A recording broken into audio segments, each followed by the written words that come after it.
Okay, let's dive right into this. What if I told you that a profoundly deep spiritual concept, one that actually originated over 2.5 millennia ago, holds the literal blueprint for modern success, personal growth, and societal progress? Seriously. Today, in this explainer, we're unpacking a truly transformative idea from the source text called Development from the Middle Way, and we are going to completely shatter the myth that achieving spiritual enlightenment somehow requires you to totally abandon the modern world.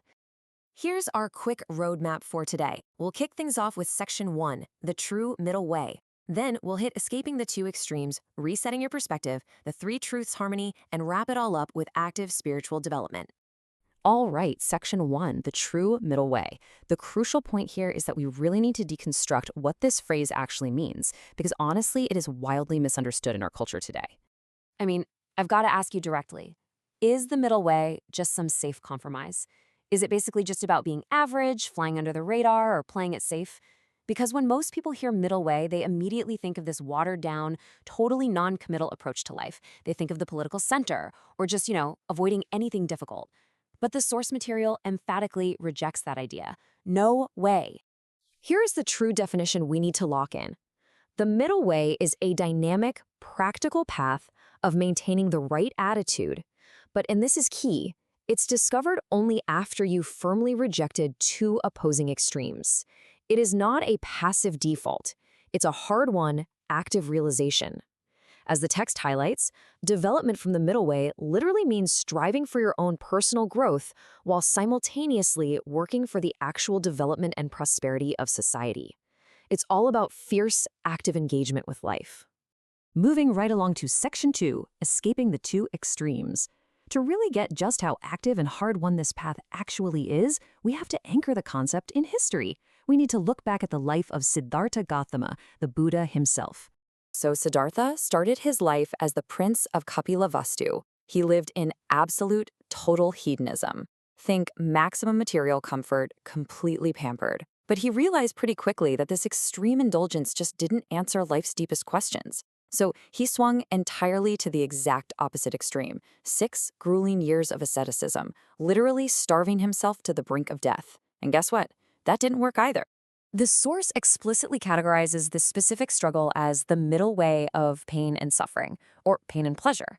Because think about it, simply punishing your physical body leads to the destruction of life, which totally defeats the purpose of even being born.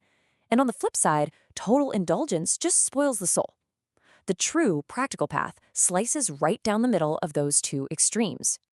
Which brings us to this incredibly powerful realization right from the text.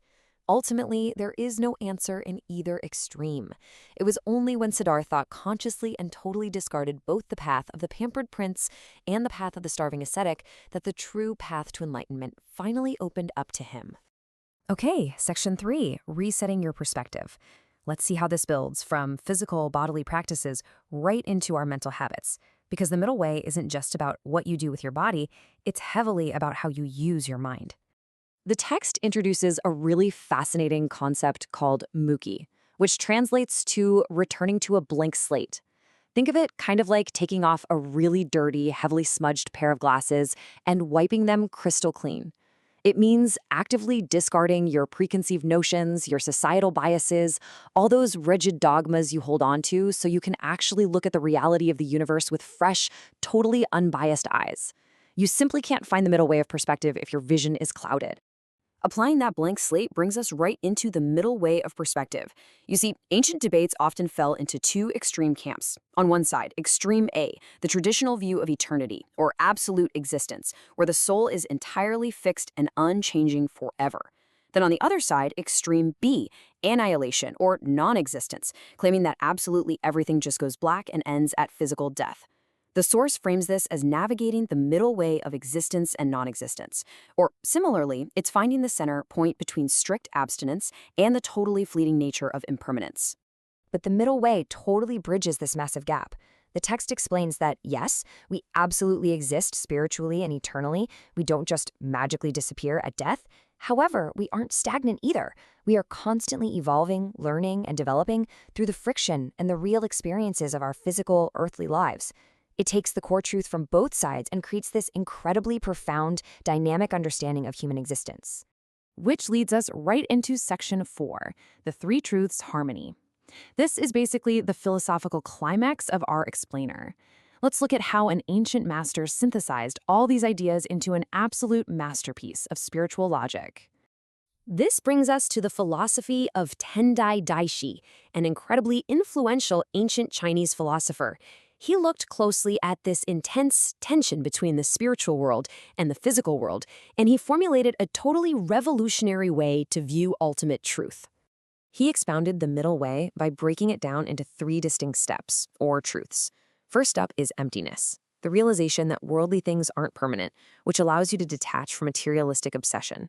Second is provisional existence, recognizing that even though this physical world is temporary, it absolutely still exists, it matters, and it's a crucial training ground for the soul. And third is the middle way itself, finding the ultimate truth right there in the tension between that spiritual detachment and physical engagement. And this is what Tendai Daishi famously called the perfect harmony of the 3 truths. It's this profound realization that spiritual detachment and earthly engagement are not enemies at all. They're actually the exact same path. You don't have to choose between being a deeply spiritual person and being a highly successful, active participant in the modern world. In fact, doing both simultaneously, that is the highest form of spiritual practice. All right, final section, section 5, active spiritual development. Let's bring this awesome philosophical journey right back down to earth. How do we actually apply this framework to our lives today? In the source text, The Challenge of Enlightenment, the very title itself is a call to action.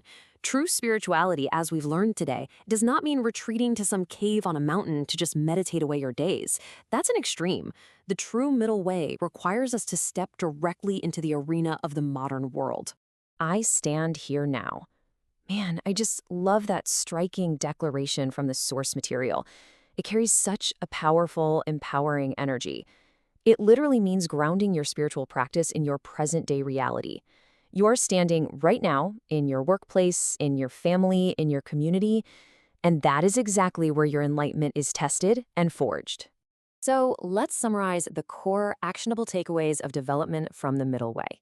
It all comes down to doing 3 things simultaneously. 1, you must strive for your own personal character growth. 2, you must actively aim to build the development and prosperity of the society around you.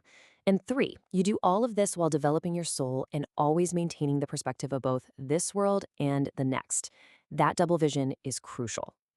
Ultimately, the middle way isn't a final destination. It's a constant, highly dynamic balancing act. So I want to leave you with this one thought. How will you balance the eternal growth of your soul with the real-world prosperity of your society today? Keep that blank slate, avoid those extremes, and go build something absolutely incredible. Thanks so much for joining me on this explainer, and I'll see you next time.